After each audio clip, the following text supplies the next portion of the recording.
Friends, welcome to my channel stories by Tripti. आज मैं आपको एक लव स्टोरी सुनाने जा रही हूँ। कोई ऐसी लव स्टोरी कोई हीर रांझे की या कोई राजा रानी की नहीं, पर एक ऐसी लव स्टोरी जो सारी लव स्टोरी से ऊपर है। जी हाँ, माँ का प्यार। उसके होने से ही मैं अपनी आप को पूरा मानती हूँ। रब से भी पहले मैं मेरी माँ को जानती हूँ। दुनिया में सबसे ख़ास है, माँ के हाथ के खाने में अलग ही स्वाद है। मेरे लिए तो खुदा और भगवान दोनों का वास मेरी माँ में ही है। हाँ दोस्तों, आज हम जो कहानी सुनने जा रहे हैं वो है माँ का प्यार। वैसे तो माँ का प्यार कोई शब्दों में बयां नहीं किया जा सकता, सबसे सर्वश्रेष्ठ होता है, पर फिर भी मैंने कोशिश की है माँ के प्यार को कुछ शब्दों में व्याख्या करने की। उम्मीद करती हूँ आप लोगों को अच्छी लगे। तो हमारी कहानी शुरू होती है। एक शहर में एक लड़की रहती है, उसका नाम है माला। माला 5वीं कक्षा तक ही पढ़ी थी। वह एक गरीब परिवार से थी। माला की शादी एक मजदूर से होती है। शादी के कुछ सालों के बाद माला को एक प्यारा सा बेटा होता है, जिसका नाम माला पप्पू रखती है। माला और उसके पति एक दिन पप्पू के भविष्य के बारे में बात करते हैं। वह दोनों यह सोचते हैं कि वो नहीं पढ़े, लेकिन वे अपने बेटे को पढ़ा लिखा कर एक बड़ा काबिल आदमी बनाएंगे। यह सोचकर माला ने यह फैसला किया कि वे अपने पति के साथ भी काम करेगी और पप्पू के भविष्य के लिए पैसे जोड़ेगी। माला अपने पप्पू को अपने काम करने की जगह पर अपने साथ ले जाती और पप्पू वहीं खेलता रहता। माला अपने पति के साथ वहीं काम किया करती थी। पहले एक के पैसे आते थे घर में, अब दोनों कमाने लगे तो माला बहुत खुश रहती थी। हर रोज़ शाम को जब माला घर लौट कर आती तो अपनी कमाई गुल्लक में रखा करती थी। दिन की बात है जब माला काम करने की जगह पर सर पर ईंट ले सीढ़ियों से छत पर जाती रहती है। उसका बेटा पप्पू भी उसके पीछे जाने लगता है। माला अपने पीछे आते पप्पू को नहीं देखती है, पर उसके पति और कुछ काम करते मजदूर देख लेते हैं। पप्पू सीढ़ियों से ऊपर छत के किनारे चला जाता है।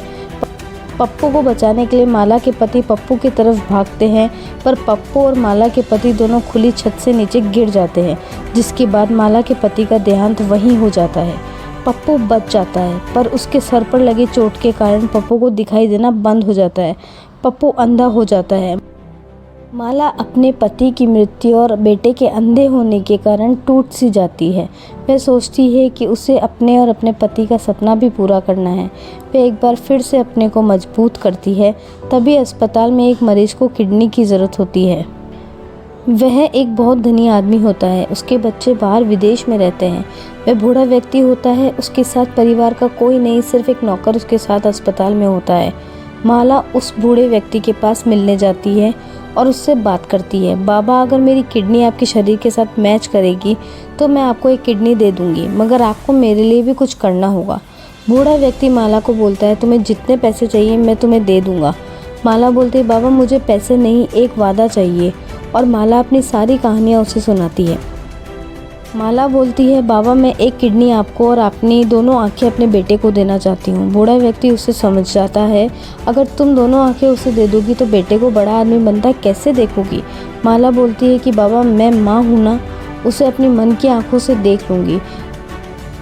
बूढ़े के कमरे से वापस आती है और एक पत्र लिखती है। पत्र को संभाल कर रखने की जिम्मेदारी बूढ़े बाबा के साथ आए नौकर को माला दे देती है।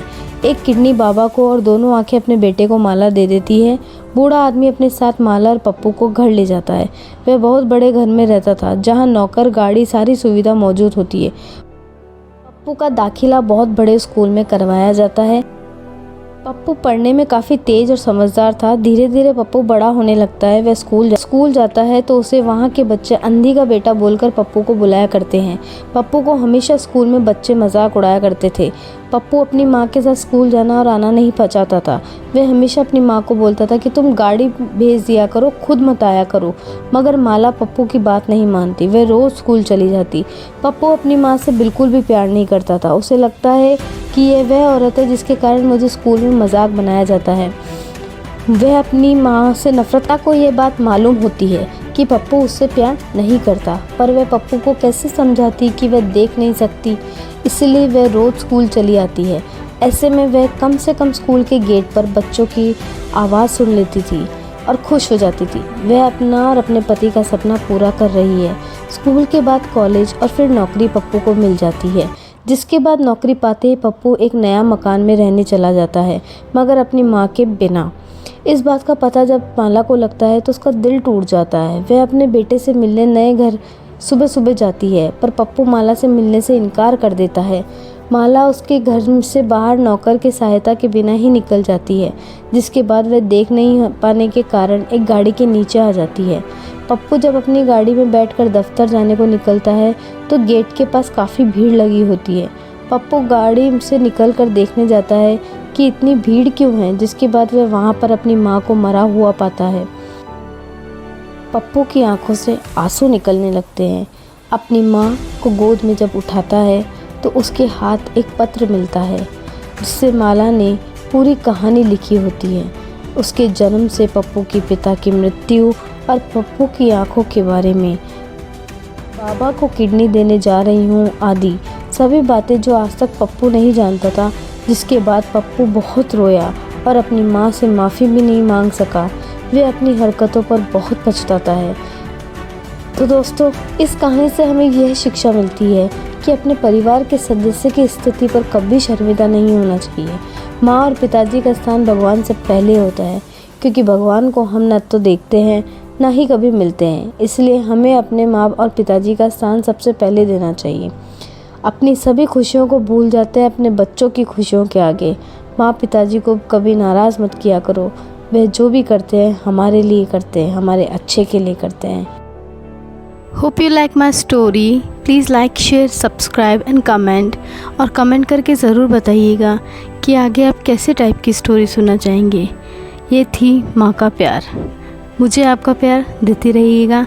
तब तक के लिए नमस्कार, बाय। अपना ख्याल रखिए।